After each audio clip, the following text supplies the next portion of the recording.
Perkenalkan, saya Doni Ahmad Prianto sebagai host, dan di sebelah saya ada Muhammad Fikri sebagai teman podcast kita pada hari ini. Halo semuanya, perkenalkan nama saya Muhammad Fikri. Di sini saya akan membahas berbagai macam konsep-konsep dasar akuntansi.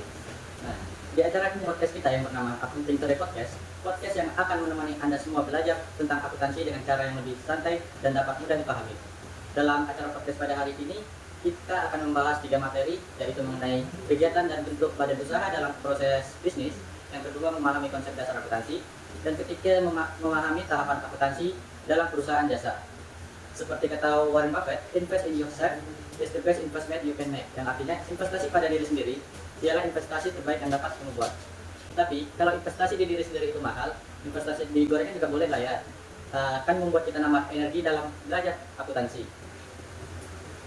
Halo para pembisnis muda di seluruh Indonesia, selamat datang di podcast kita yang akan mengajak kalian menyelami dunia bisnis secara lebih dalam. Saya Doni Ahmad Prianto dan bersama saya hari ini ada Muhammad Fikri sebagai seorang ahli pakar akuntansi yang akan menemani kita berdiskusi pada podcast kita pada hari ini. Wah, betul sekali Doni, betul. Kalau kita belajar akuntansi itu sangat penting dalam dunia bisnis. Nah, dan halo semuanya, senang sekali bisa bergabung di Accounting Today Podcast hari ini. Yuk kita simak materi petualangan belajar kita hari ini. Sebelum kita terjun ke dalam dunia bisnis, kita perlu tahu terlebih dahulu apa sih yang sebenarnya terjadi di balik layar dalam sebuah bisnis, kegiatan apa saja yang dilakukan dan bentuk badan usaha seperti apa yang paling cocok untuk kita mulai dalam dunia bisnis itu tersendiri. Nah, betul sekali Doni.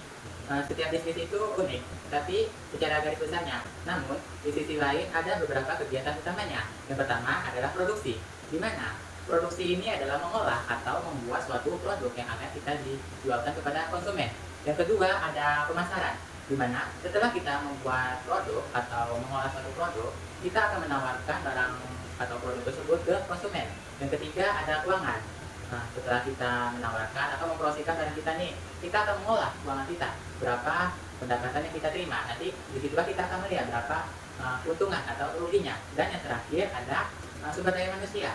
Contohnya saja seperti usaha grocery besar, di mana dalam usaha grocery besar itu pasti membutuhkan suatu karyawan. Nah, di dalam itulah kita dapat mengolah karyawan itu dengan baik. Nah, jadi setelah kita mengetahui kegiatan apa saja yang harus dilakukan dalam sebuah bisnis itu, kita juga harus menemukan bentuk badan usaha yang cocok untuk kita, mau jadi pengusaha tunggal, persekutuan, perseorangan terbatas atau PT, atau badan usaha koperasi. Setiap bentuk badan usaha itu pasti memiliki kelebihan dan kekurangan masing-masing. Kekurangan dan kelebihannya itu akan dijelaskan oleh teman saya sendiri sebagai pakar akuntansi. Nah, betul sekali Tony ini. Nah, misalnya saja pengusaha tunggal itu fleksibel, tapi tanggung jawabnya itu cukup besar. Sementara perseroan terbatas, dia mempunyai pemisahan data pribadi atau perusahaannya tersendiri. Tapi prosedur pendiriannya itu cukup sulit atau memiliki beberapa syarat yang harus diselesaikan dalam pendirian perseroan terbatas.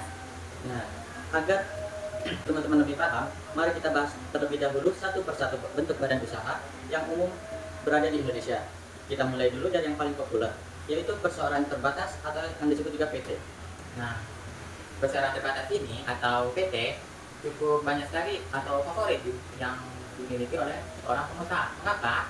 Karena perseroan terbatas atau PT ini sangat diperlindungkan oleh badan hukum dibandingkan dengan bentuk usaha badan lainnya. Di dalam perseroan terbatas atau PT ini tanggung jawab pemiliknya tanggung jawab pemilik terbesar pada modal yang ditentukannya.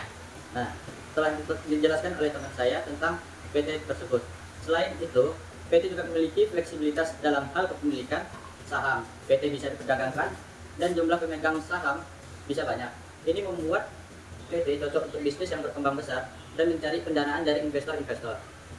Nah, tepat sekali nih Bani. Namun, perseroan terbatas atau PT ini memiliki beberapa kekurangan atau kelemahannya. Mengapa? Karena memiliki kekurangan atau kelemahan dalam perseroan terbatas atau PT. Di sisi lain, PT ini proses pendiriannya itu sangat rumit atau memiliki beberapa syarat dan modal awalnya itu cukup besar untuk mendirikan sebuah perseroan terbatas. Selain itu, PT juga memiliki kewajiban untuk membuat sebuah laporan keuangan secara berkala dan melakukan rapat umum untuk pemegang saham. Nah, jadi telah kita jelaskan apa itu PT. Selanjutnya kita akan membahas badan usaha koperasi. Badan usaha koperasi memiliki karakteristik yang unik, yaitu berorientasi pada kepentingan bersama anggotanya. Nah, betul kata Doni tersebut. Nah, yang ketiga itu ada bentuk badan usaha koperasi, di mana koperasi ini didirikan berdasarkan asas keluargaan atau secara kebersamaan, dan keuntungan yang diperoleh itu dibagikan kepada anggota sesuai dengan jasa yang telah diberikan. Lalu, koperasi ini cocok untuk bisnis yang ingin memberdayakan masyarakat atau kelompok tertentu. Nah, seperti yang telah dijelaskan tadi adalah keuntungan dari koperasi, badan usaha koperasi. Namun badan koperasi juga memiliki kelemahan, yaitu rendahnya kualitas SDM. Selain PT dan badan usaha koperasi, ada juga bentuk badan usaha lainnya, seperti firma dan persekutuan komanditer atau yang disebut CV. Firma cocok untuk bisnis yang dimiliki oleh beberapa orang yang saling mempercayai, sedangkan CV cocok untuk bisnis yang melibatkan sekutu aktif dan sekutu pasif. Nah, sekarang saya ingin bertanya nih kepada Doni. Setelah kita mengetahui bentuk badan usaha, bagaimana cara memilih yang tepat untuk badan usaha tersebut? Jadi, untuk mengetahui berbagai bentuk badan usaha itu tersendiri, ada beberapa faktor penting, seperti besar kecilnya bisnis, jumlah anggota yang berpartisipasi, tanggung jawab hukum pemerintahan, dan tujuan bisnis yang telah ditentukan. Nah, begitu caranya. Nah, selain itu juga, sebagai seorang bisnis atau pengusaha, kita penting juga harus berkonsultasi dengan seorang akuntan atau notaris untuk lebih mendapatkan saran yang lebih fleksibel atau spesifiknya. Jadi, pemilihan bentuk badan usaha itu tersendiri tidak boleh dilakukan secara sembarangan. Perlu pertimbangan yang sangat matang agar bisnis kita dapat berjalan dengan lancar dan sesuai dengan tujuan yang telah ditetapkan di awal. Jadi, setelah kita paham betul tentang bisnis secara umum, sekarang kita akan belajar tentang bahasa bisnis, yaitu akuntansi. Kenapa sih akuntansi itu sangat penting, Putri? Nah, memang akuntansi itu sangat penting dalam sebuah bisnis. Mengapa? Akuntansi itu seperti peta bagi sebuah bisnis. Dengan adanya akuntansi, kita bisa dapat mengetahui kondisi keuangan kita secara latar. Di sisi lain, akuntansi ini kita bisa melihat berapa keuntungan dan kerugian yang kita dapat. Di sisi lain, kita bisa juga melihat asetnya berapa, pendapatannya berapa, dan masih banyak lain hal lainnya. Di dalam akuntansi ini, kita memiliki beberapa unsurnya. Unsur yang pertama adalah persamaan dasar akuntansi, di mana persamaan dasar akuntansi ini dia memiliki sebuah rumus.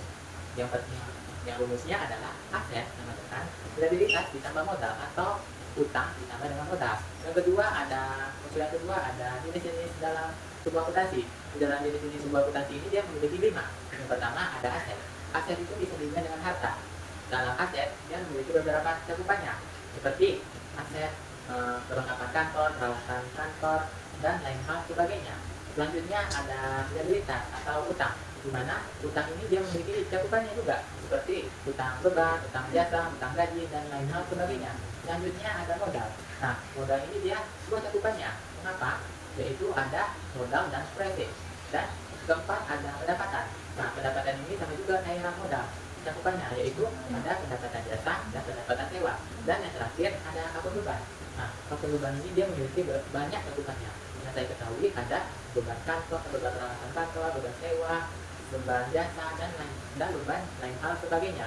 Dan yang terakhir, dan unsur yang terakhir ini dalam akuntansi ada seperti jurnal umum dan jurnal.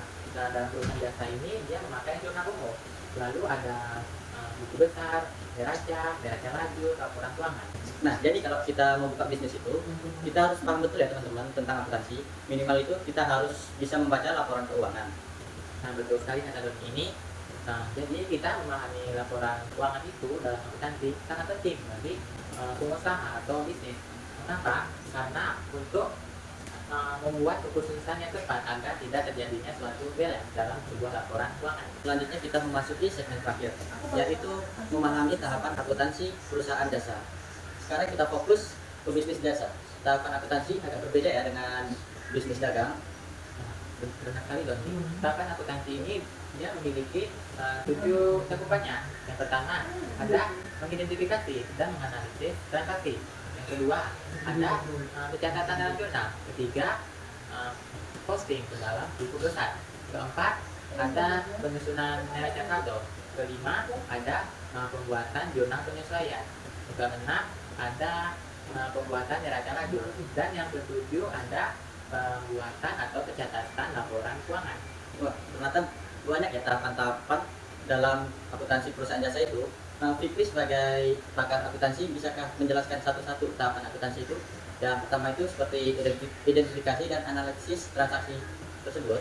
Nah, tentu saja bisa dong nih. Nah, yang pertama, menganalisis transaksi, di mana mencatat semua transaksi yang terjadi. Dalam langkah pertama ini, menganalisis transaksi, itu kita menganalisis sebuah transaksi yang terjadi selama setahun dalam perusahaan tersebut. Nah, dalam menganalisis transaksi ini, misalnya kayak seperti buku harian akuntansi, di mana dalam analisis transaksi ini, contohnya saja saya berikan seperti membayar gaji karyawan, pembayaran jasa, eh, pembelian peralatan kantor atau perlengkapan kantor, dan lain hal sebagainya. Berarti setiap transaksi itu harus kita analisis untuk menentukan akun yang akan didebitkan dan akan dikreditkan ya kan? Nah, betul kali Doni. Bisa kami menjelaskan tahapan yang kedua yaitu pencatatan dalam jurnal? Nah, tentu saja. Yang kedua ini ada pencatatkan ke dalam jurnal, di mana kalau tahapan akuntansi perusahaan jasa ini lebih spesifik memakai jurnal umum. Nah, dalam jurnal umum ini dia seperti buku harian akuntansi, di mana dalam jurnal umum terdapat sebuah tabel. Tabel yang pertama ada data.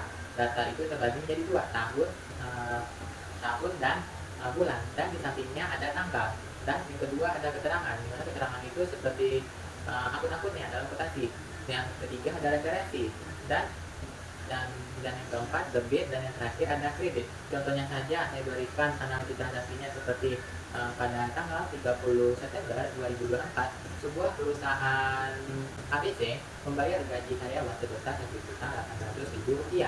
Nah, langsung saja kita langsung ke dalam pencatatan jurnalnya. Tanggal 30 September 2024 itu termasuk ke dalam kolom data, dan keterangannya itu karena dia membayar gaji karyawannya itu keterangannya adalah beban gaji di lebih sebesar 1.800.000, dan kasnya sebesar di kredit sebesar Rp1.800.000. Berarti ada berbagai jenis jurnal ya, seperti jurnal umum, jurnal khusus, dan jurnal pembelian, jurnal penjualan, dan lain-lain. Untuk tahapan ketiga seperti postingan ke buku besar, bisa kalian jelaskan kembali? Nah, yang ketiga ini posting ke dalam buku besar atau memindahkan data dari jurnal umum tadi ke buku besar. Nah, setelah kita membuat jurnal umumnya tersebut, kita akan posting ke dalam buku besar tersebut sesuai dengan data-data yang relevan. Nah, contohnya saja seperti di dalam jurnal umum, berapa kas-kasnya nih, bebannya berapa, pendapatan berapa, dicocokkan. Nah, berapa total akhirnya tersebut. Nah, dalam buku besar itu seperti lemari arsipnya akun. Setiap akun punya halaman sendiri di dalam buku besar akuntansi. Berarti posting ke buku besar itu tujuannya adalah untuk merangkum semua transaksi yang berkaitan ke dalam satu akun tertentu ya. Nah, ya. Untuk tahapan keempat itu tahapan baca saldo. Penyusunan baca saldo itu bagaimana ya?